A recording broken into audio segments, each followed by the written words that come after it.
ตะเกียงเจ้าพายุครับของเพื่อนสมาชิกส่งมาทำระบบนะครับ เดินทางมาถึงแล้วครับนี่ครับนี่ครับหูกระเช้าขาดครับ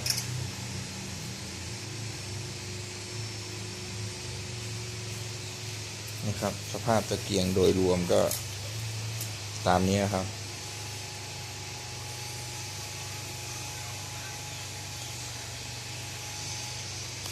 คืบหน้าอย่างไรจะแจ้งให้ทราบนะครับขอบคุณครับที่ติดตามคลิปจนจบ